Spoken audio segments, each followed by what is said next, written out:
Jesse-Boudreau, thank you for joining me again, my friend. How have you been? I'm doing great, Clint. Thank you so much for having me. Always a pleasure talking with you. You've had your permaculture school up in northern New Mexico, really going on full blast over the last 12 months, and since we last spoke to you. Can you kind of just give us an update on the the happenings over at the school? Oh yeah, man, it's been just a fantastic riotous time over here. We had a great opportunity to teach with two of our sort of hero colleagues, Katrina Blair and Dandelion, who are other people working and walking the path. We had new permaculture design course and numerous foraging classes, a mushroom cultivation class and festival with foraging and mushroom food making, all manner of potlucks and free events for people to just get together and connect and build community and bite in on these concepts of permaculture and herbalism and healthy eating. And, so it's been really just a dream come true. I feel like 2017 was quite a year of manifestation as people's hearts are becoming more clear in their minds, in terms of really what's valuable and what's real is the natural wealth and the relationships and, the fun that we could create on this planet with healthy human beings. What So it's been do you kind of is it safe to say that we're seeing some sort of green revolution where people are really tapping into, creating gardens again in their backyard? And I was telling you, I've seen a real huge increase in the membership of fruit growing groups that I'm a part of here in the Phoenix, Arizona area. And what are you seeing in the northern New Mexico area? well, I'm dialed into the community here, but I spend most of my time in gardens and, herb shops and wellness places. So that the talk is about the same, but so I haven't necessarily seen like an increase in gardens or farmers markets or anything like that. But what I have seen universally amongst people in the broader community, family members, um, people, on the internet and so forth, really keying in to how valuable our health and well-being is, uh, and how we can achieve that only by means through natural living, really, and getting straight with the earth and our own bodies and our own spirits in that way. You know, one of Do you, these things of I kind of your question reminds me of some of the territory that Terence McKenna would try to bridge in thought. Of the technological global age and the simultaneous need for us to regain our health and sovereignty through natural living and how to bridge these two seemingly sort of disparate things. And I do see this as a time of a fusion of those things. It's, we're being pulled apart and pulled together sort of at the same time. And reminds me of a phrase one of my permaculture mentors talks about, how in permaculture and in nature, there's always this tension between synergy and competition. You know, we get used to hooking on ideologically to the things in nature or the things in life that we feel are, good or beneficial. But really, we need to learn to encapsulate the all, the difficulty, the sort of corporate Darwinism and that whole part of what we're living with now and having to deal, like, we were talking about at the beginning before we started here about social media and the need for social media in terms of, you know, um, spreading and germinating, more thought and connecting in. But at the same time, ultimately, the idea is we're going to be developing our relationship with ourselves and with the people around us and with the earth, real relationships, and not needing to go to social media, to fulfill that, in a community. So it is this push and pull right now, I feel like personally, this back and forth, we're in the age of the Trumpocalypse or what have you. All the regulations are coming down. There's plenty to get vehement and angry about, and at the same time, I think really the locus of focus and the place where we have the power is to, bring it back into our own communities and our own lives and small moves, So, Absolutely. I think that really is the end goal of social media. We'll see it as it unfolds and evolves, but I think as we reconnect with more of a localized community, and especially as we all do our own personal healing and can actually be around each other in that way, yeah. I think that's where we'll inevitably end up. Spending most of our time, most of what we want to share with the world could be people right in front of us. We'll surround ourselves with the type of people that we don't feel judgment from, and that we feel accepted from. And that's just kind of where it inevitably seems to be going in my eyes, as I do the math of where we're headed. But hey, man, that's just my perspective. A lot of people think we're headed to something far darker and doomier and gloomier. I'm totally on board with you on that. And in permaculture, we talk about, zones. And so you develop the zones of your homestead around, the dwelling, the home dwelling. And that's like zone zero. And we all have to work on zone zero. We have to work on ourselves primarily. And that's like the most fruitful ground, because you can go out and try to change the minds of your friends and your neighbors. And that's, uh, effort worthwhile in terms of disseminating the seeds of potential beneficence. If you're coming with good intention and just wanting to help those people and doing it skillfully in the right way, not coming the vegan, smacking the meat off your plate and getting all in your face and, that kind of style. But, impactful, we can, start to sow outside of our zone. But really the most fruitful and fertile ground is right there in our own souls and in our own bodies. We find ways to bring that in on the daily so that you have, self-love to give to others. Yeah, and it only makes sense. I mean, you can only give your energy to others. It's as an excess of what you need to serve yourself. And if you ain't taking care of self and you're giving more outward than you're giving at home, you're going to have a lot of breakdowns.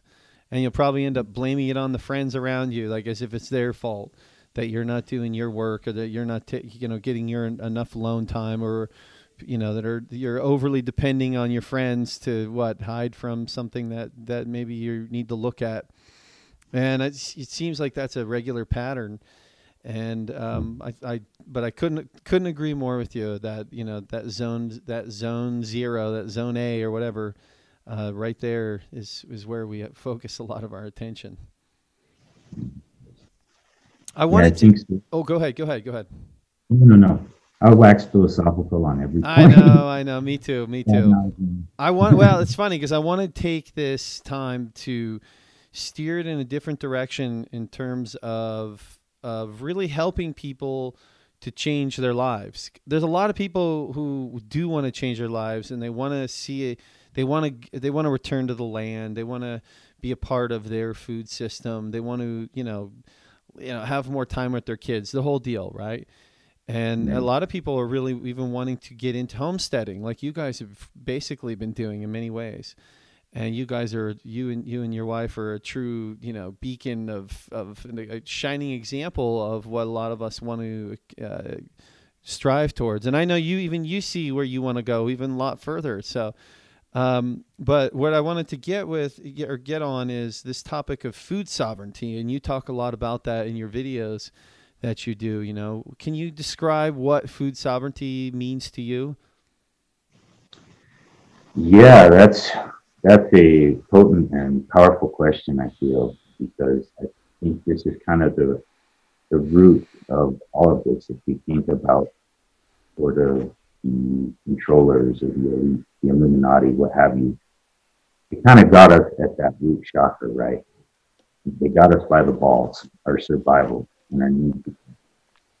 Um, and this has come in a number of ways. It's come as a psychological deluge of what you should eat, what's trendy, what's sexy, you know.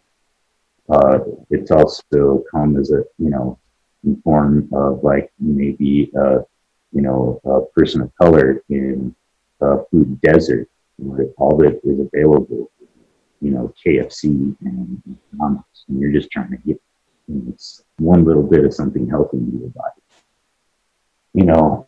So it's really a panoply of, you know, effects and causes and things that surround this idea of food sovereignty that used to be something that was like one of the basic core things of being a human being, that everyone had access to healthy food that they needed, you know, in the environment, through their parents and through knowledge, you know.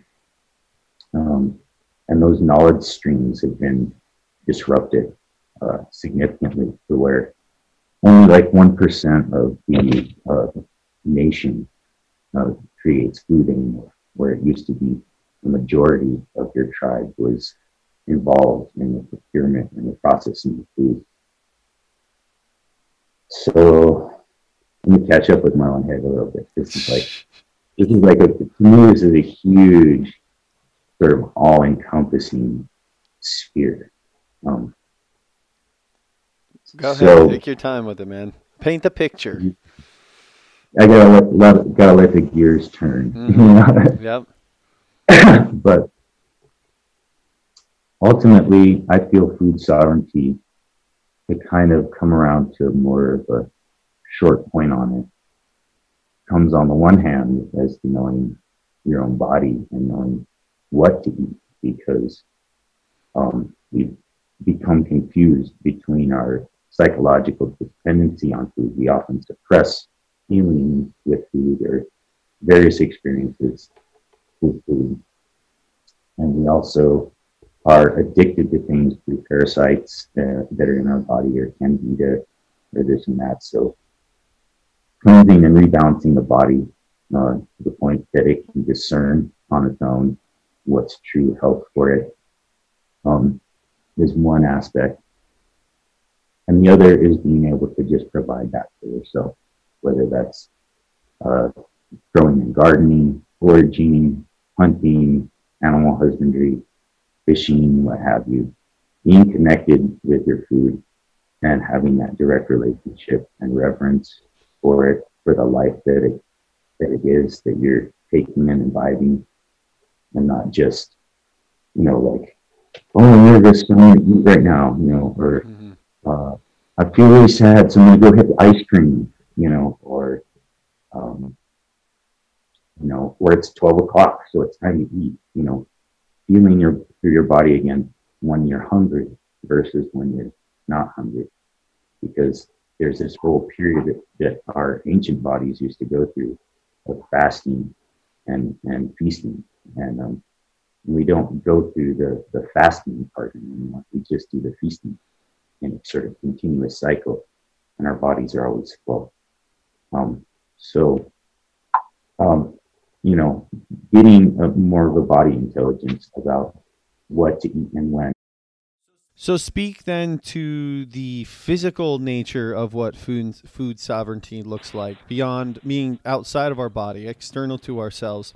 How do we create an environment that is embodying of true food sovereignty? So yes, and this is a huge part of what we do here in our sharing at the Zia Elemental School of Permaculture and Herbalism, is understanding that our relationship with the land itself is this feedback to our own health, and that we only have cancer in our bodies because there's cancer on the land. And that as being at the top of the food chain, we bioaccumulate all of the toxicity and mercury and everything that we put down on the land. So the crux of the matter is also healing the land. And wild food is around us at all times, and oftentimes we don't recognize it as being there. There's more food and medicine plants than there are poisonous plants. And it's just about learning to discern what's what. There's also the practices of permaculture where we create food forests and we bioremediate land. And a typical acre of forest has way more food by an order of like 8 times than a typical field. And that's that whole thing of monoculture. And monoculture is destroying the soil because every year we're pulling more and more nutrients out of the land. And then every year we go back and we plant on those same fields. So the food is having less and less nutrient density in it. And in the systems of a forest, the soil is constantly being replenished. All of this leaf matter, all of the bodies of organisms, animals, and plants, and everything going back down in. There's mycorrhizal fungi and bacteria and stuff all working in consortium to develop it in this soil and to feed the plants. So we have to get once again to this sense of being. I like to invoke the Taoist concept of being a life cultivationist, where you cultivate your own life, and that gives you the wellness and strength to then go out and cultivate the rest of the life. That's physically, in this instance, what I think we should be doing at this time on planet Earth, with so much of biological degradation that leads in a feedback cycle to our own health. This cultivation physically of the land and of the soil and of trees and plants. And plant-based diets are real obvious.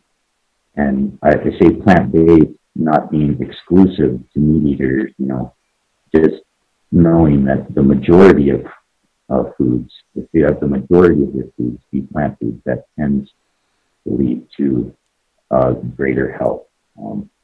And that's also a lot more restorative and regenerative to land. There are animal husbandry practices that are hugely regenerative to land, and so it all comes back, again and again to our relationships and the way we're showing up in our relationships and whether or not we're approaching them appropriately. Like we like to talk in our classes when, we go in around in the forest talking about the herbs and their various benefits to this idea that it's not good to go around and say what this plant you would use for what, because that's that utilitarian mind state that has us in the sense in this ideation of everything as a commodity for your consumption, and you wouldn't think of your grandmother that way, or your Zen master or something. You would think of them in a totally different way as far as your relationship. And so rebuilding those relationships gives us that reverence again for the land, for the plants, and for our own bodies. And that's what we are seeking to share here more and more, is just to continue with our own hearts stream and love for plants and people and food and our own selves, to just work together to, in like a positive feedback cycle, to create health and life. Because life's prerogative is to thrive. How much land is actually required for true food sovereignty? So that gets into a whole another question, because all of these questions with regard to, land or human beings is very specific. Excuse the ring. Mm-hmm.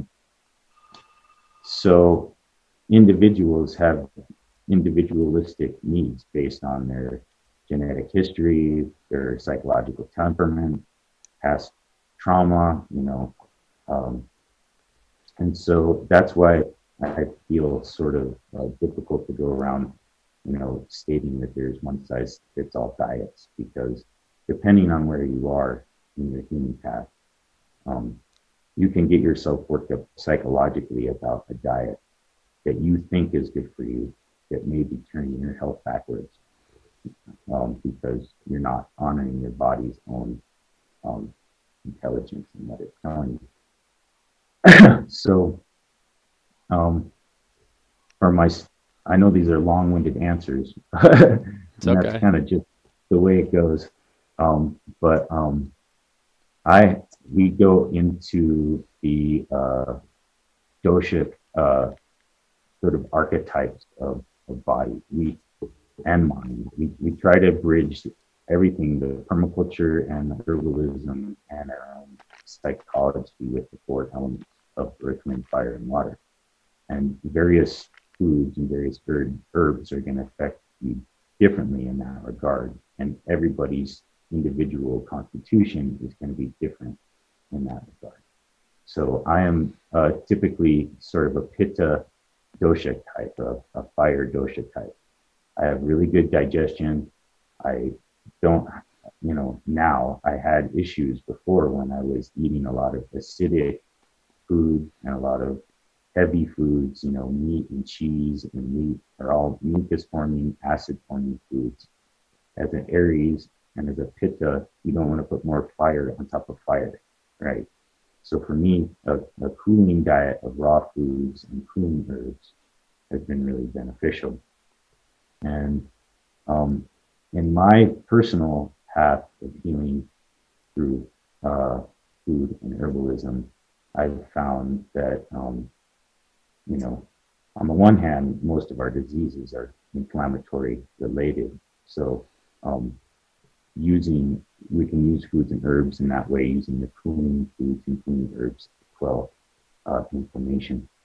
As I went on, I found I got into intermittent fasting and fasting for spiritual well-being, and found it to be super potent. And over time, I found that my food needs have become less and less and less, so that I'm only eating one meal a day of maybe 800 calories, whereas my farm boy kids still need to take down 3,000 calories a day if they're building their body, growing, everything. And my wife, who is a Pisces and a woman, she tends to have most of her energy in the core of her being, and she's cold to the touch, and she needs more warming foods, and like cooling raw foods can be problematic for her. So she also needs less than my boys, but so that's on the end of the human aspect of Mm-hmm. what is needed, to fulfill the needs, of my family. On the physical, on the land aspect, um, on the one hand, I'm doing most of the gardening single-handedly. My wife helps me a bit. Sometimes my youngest will come out and pull some weeds. But my two older boys are teenagers, and they're running all around the school and sports and Mm-hmm. this and that, and they're not really interested in gardening. They've got it their whole life, growing up homesteading and everything. So